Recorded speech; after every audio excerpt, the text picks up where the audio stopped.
अस्सलामुअलैकुम दोस्तों, मैं हूं इब्ने आदम और आप देख रहे हैं इस्लामिक ट्यूब।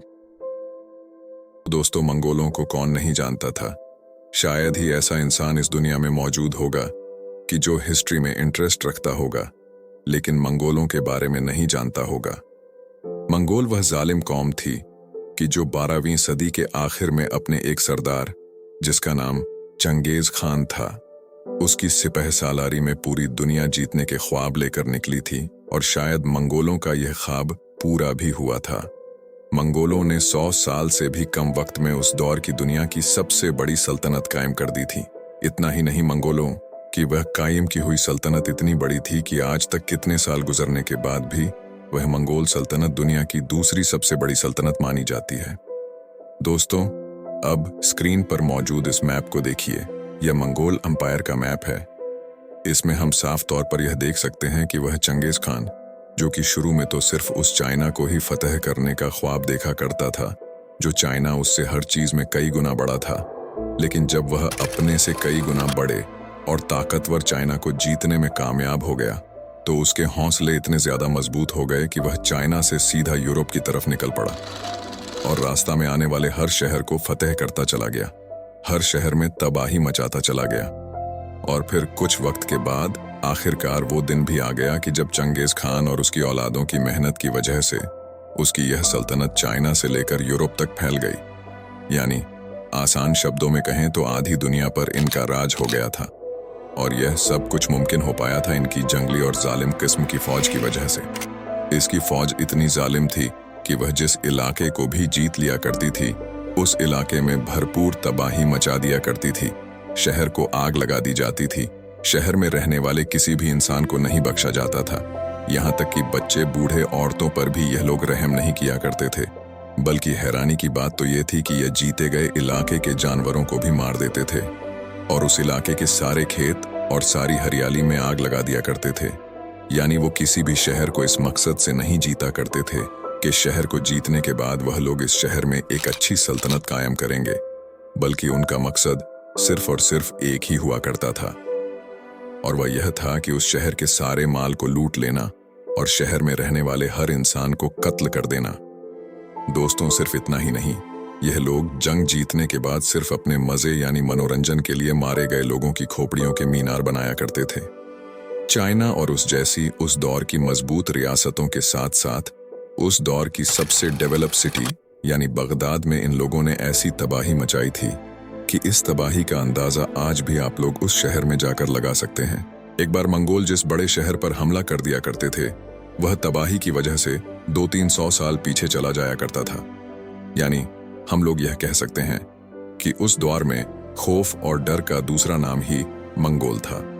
मंगोलों का नाम सुनते ही लोग कांपने लगते थे। लेकिन दोस्तों, अब सवाल यह है कि आखिर वह मंगोल कौम जिसने आधी से ज्यादा दुनिया को जीता और आधी से ज्यादा दुनिया में तबाही मचाई, वह आखिर कभी हिंदुस्तान पर कब्जा क्यों नहीं कर पाई? हालांकि हिंदुस्तान तो उनके बिल्कुल करीब में था। अब आप लोगों में से बहुत सारे लोगों के दिमाग में यह ख्याल भी आता होगा कि हो सकता है कि मंगोलों ने कभी हमारे भारत देश पर हमला ही ना किया हो, वरना वह मंगोल के जिन्होंने चीन से लेकर यूरोप तक का पूरा इलाका फतह कर लिया था, उनके लिए भारत देश को जितना क्या मुश्किल हो सकता था। लेकिन दोस्तों, सच्चाई कुछ और ही है। दुनिया की बड़ी से बड़ी ताकतवर और बड़ी से बड़ी अमीर सल्तनत को अपने कदमों पर झुकाने वाले ये मंगोल भला उस देश को कैसे छोड़ सकते थे जो उस दौर में इतना ज्यादा अमीर था कि उसकी अमीरी की वजह से उसे सोने की चिड़िया कहा जाता था। और यह देश था हमारा प्यारा देश यानी भारत। दोस्तों, हिंदुस्तान की भरपूर हरियाली और मजेदार मसाले और इसकी अमीरी के बारे में तो मंगोल कौम ने बहुत पहले से ही सुन रखा था, और शायद यही वजह थी कि मंगोल थोड़े से ही ताकतवर हो पाए थे, तभी से इन्होंने लगातार हिंदुस्तान पर हमला करना शुरू कर दिया था। लेकिन शायद यह हम हिंदुस्तानियों की खुशकिस्मती ही थी कि पूरी दुनिया को अपने कदमों में झुका देने वाले ये मंगोल कभी हमारे भारत देश पर कब्जा नहीं कर पाए, बल्कि जब जब इन लोगों ने हिंदुस्तान पर हमला किया, तब तब इन्हें बहुत खतरनाक हार का सामना करना पड़ा और हमारा भारत देश हमेशा इन जानवर और जालिम किस्म के लोगों से महफूज रहा। लेकिन दोस्तों, अब सवाल यह है कि आखिर मंगोल कभी हमारे भारत देश को जीत क्यों नहीं पाए? आखिर वह कौन इंसान था कि जो पूरी दुनिया में तबाही मचाने वाली मंगोल फौज और हमारे देश भारत के बीच में एक दीवार बनकर खड़ा हो गया था, और मंगोल लाख कोशिशों के बावजूद भी कभी इस इंसान को अपने रास्ते से नहीं हटा पाए। तो दोस्तों, मैं बात कर रहा हूं 1296 ईस्वी में दिल्ली सल्तनत के तख्त पर बैठने वाले सुल्तान की, जिनको आज दुनिया सुल्तान अलाउद्दीन खिलजी के नाम से जानती है। दोस्तों, वैसे तो मंगोलों ने अलाउद्दीन खिलजी के दौर से पहले ही हमारे हिंदुस्तान पर हमला करना शुरू कर दिए थे, और उनके ये हमले अलाउद्दीन खिलजी के दौर के बाद भी जारी रहे थे। लेकिन मंगोलों के इन सारे हमलों में से जो मेन हमले थे, यानी खतरनाक हमले, कि जिन हमलों को मंगोलों ने पूरी ताकत के साथ और बड़ी फौज के साथ किया था, वह सिर्फ और सिर्फ अलाउद्दीन खिलजी के दौर में ही किए गए थे। और शायद यही वजह है कि आज भी पूरी दुनिया मंगोलों से भारत को बचाने का क्रेडिट अलाउद्दीन खिलजी को देती है। जिस दौर में अलाउद्दीन खिलजी दिल्ली के तख्त पर बैठे, ये वह दौर था कि जब मंगोल पूरी दुनिया में सुपर पावर बनकर उभरे थे। उस दौर में मंगोल इतने खतरनाक और ताकतवर बन चुके थे कि वह अपनी फौजियों के घोड़ों का मुंह जिस तरफ मोड़ दिया करते थे, वह सल्तनत खुद ब खुद उनकी सल्तनत में शामिल हो जाया करती थी। बड़ी से बड़ी होशियार फौज में भी यह हिम्मत बाकी नहीं रह गई थी कि मंगोलों का खुल्लम खुल्ला मुकाबला कर सके। अलाउद्दीन खिलजी को अभी सुल्तान बने हुए सही से 1 साल भी नहीं हो पाया था कि मंगोल जैसी दुनिया की खतरनाक फौज ने उनकी सल्तनत के बॉर्डर पर भी दस्तक दे दी। और यह वक्त था सन 1297 के लास्ट का और 1299 के शुरू का। मंगोलों से निपटने के लिए सबसे पहले तो अलाउद्दीन खिलजी ने दिल्ली में रहने वाले हर आम और ख़ास इंसान को अपने मजबूत किलों में महफूज किया, और उसके बाद मंगोलों की एक बड़ी फौज के मुकाबले में उलू खान और जफर खान की सिपह सालारी में अपनी एक फौज भेजी। 6 फरवरी 1268। यह वह दिन था कि जब मंगोल और अलाउद्दीन खिलजी की फौज में बड़ी जबरदस्त जंग हुई थी, और आखिरकार इस जंग में खिलजी फौज को जीत नसीब हुई थी, और मंगोल जैसी ताकतवर और घमंडी फौज खिलजियों के सामने पीठ दिखाकर भागने पर मजबूर हो गई थी।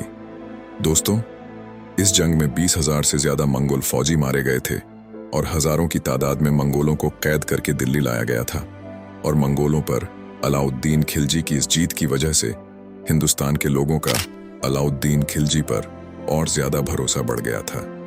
दोस्तों, इस जंग को हिस्ट्री में बैटल ऑफ जालंधर के नाम से भी जाना जाता है, और यह हिस्ट्री में मंगोलों का इंडिया पर सबसे बड़ा अटैक भी माना जाता है। यानी ना तो इससे पहले कभी मंगोलों ने इतना बड़ा हमला किया था, और ना ही कभी बाद में वह इतना बड़ा हमला कर सकते थे। लेकिन दोस्तों, पूरी दुनिया जीतने वाली मंगोल फौज भी आखिर अपनी हार कैसे बर्दाश्त कर सकती थी।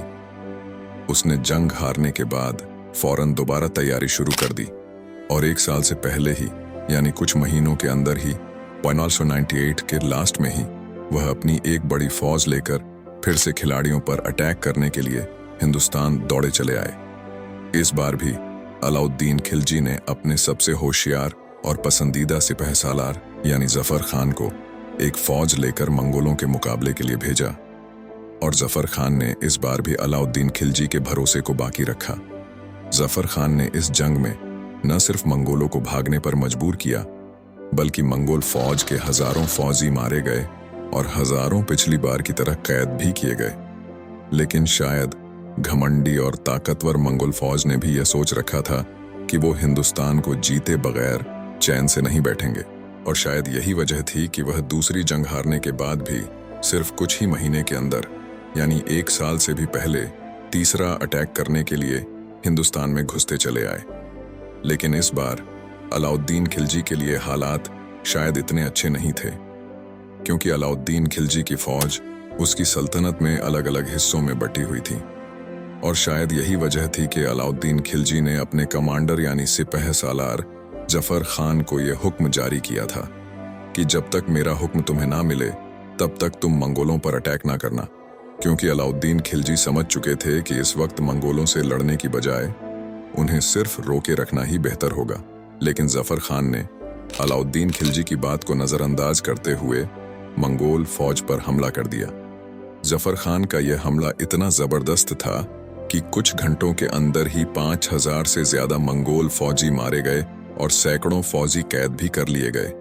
लेकिन फौज कम होने की वजह से खिलजी फौज मंगोलों का पुराना वाला हाल नहीं कर पाई, और शायद यही वजह थी कि खिलजी यह जंग जीतने में तो जैसे तैसे कामयाब हो गए थे। लेकिन इस जंग में उन्होंने अपने कीमती खजाने को गंवा दिया था। यानी इस जंग में जफर खान शहीद हो गए थे। भारत में बार बार हारने के बावजूद भी मंगोल चैन से नहीं बैठे। 3 बार लगातार खिलजी से हारने के बावजूद भी 1303 में उन्होंने चौथी बार अटैक किया, और कहा जाता है कि इस बार तो मंगल फौज ने बड़ी चालाकी से काम लिया और भारत के अंदरूनी रास्तों से होते हुए दिल्ली तक जा पहुंचे। लेकिन दहलीज तक पहुंच जाने के बावजूद भी मंगोल कामयाब ना हो सके, और आखिरकार मंगोलों को एक बार फिर अलाउद्दीन खिलजी के सामने घुटने टेकने पर मजबूर होना पड़ा था। उसके बाद 1305 में हिंदुस्तान पर मंगोलों की तरफ से 5वां अटैक किया गया। खिलजी ने इस बार भी बड़ी जबरदस्त तैयारी कर रखी थी। एक बार फिर खिलजी और मंगोलों के बीच अमरोहा में एक बड़ी जबरदस्त जंग लड़ी गई, और इस जंग में भी हमेशा की तरह मंगोलों को हार का सामना ही करना पड़ा। यानी कुल मिलाकर हम यह कह सकते हैं कि अलाउद्दीन खिलजी के दौर में मंगोलों ने हिंदुस्तान पर कब्जा करने की भरपूर कोशिश की थी, लेकिन वह हर बार ही नाकाम हुए थे। यानी हमारे भारत देश को मंगोलों से हमेशा महफूज रखने का क्रेडिट सिर्फ और सिर्फ सुल्तान अलाउद्दीन खिलजी को ही जाता है। मगर अफसोस, आज के दौर में कुछ फर्जी कहानी और मूवीज के जरिए से इस बहादुर और होशियार और अजीमुशान सुल्तान को एक अय्याश और कातिल बादशाह के तौर पर दिखाने की कोशिश की जाती है, और बदकिस्मती से कुछ लोग इन लोगों के बहकावे में भी आ जाते हैं। ऐसे लोगों से मेरी रिक्वेस्ट है कि वह लोग मूवीज की बजाय हिस्ट्री की पुरानी से पुरानी बुक्स पढ़ने की कोशिश करें। दोस्तों, आज के वीडियो को हम यहीं पर ख़त्म करते हैं। वीडियो पसंद आने पर न सिर्फ वीडियो को लाइक करें, बल्कि अपने फ्रेंड्स के साथ भी इसे शेयर करें, और इसी तरह के वीडियो हमेशा देखने के लिए हमारे चैनल को सब्सक्राइब करके साथ ही में बेल आइकन को भी प्रेस कर दें।